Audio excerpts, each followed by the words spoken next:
ќе ви кажам сигурно, јас знам дека това што историски е подкрепено од българската национална историја е сосема точно.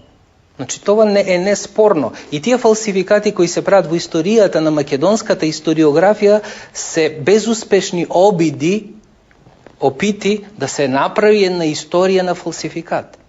Не може то така. Но, од друга страна, Българија сега треба да разбере дека тука постои Македонија која е независна држава. Истото треба да го разберат и сите соседни држави, дека има право еден народ да каже дека во еден историски сегмент искам јас да создадам нова нација. Има право некој да се изјасне че е марсовец ако иска. По мене. Значи, грешката е во Македонија што таа не вели дека јас создадох нација 45-та година, туку таа иска да се врне до Александар Македонски и сичкото друго да го заборави. Како се да се преспало од Александар до 45-та година. Тука е најголемата грешка. А ако каже таа, јас во 45-та година искам да направам нова нација која ќе се вика вака и овака, се согласувате ли вие българи, грци, срби и други? Кој ќе има против? Сакат луѓето ново нешто да направат.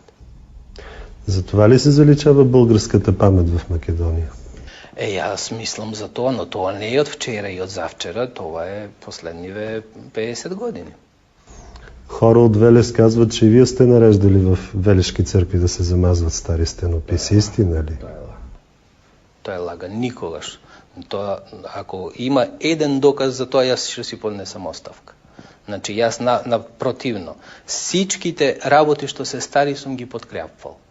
Да останат такви како и се. И сега тие опити што ги прават расколниците, фреската на цар Борис во Света Богородица во Битола или другите фрески каде во Света Неделја во Битола или да ги замазјават, тоа прво ние ги осудивме. Затоа што тука нема, како да кажем, нема иднина во това.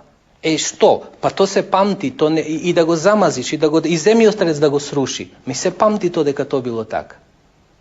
То не можеш да го срушиш.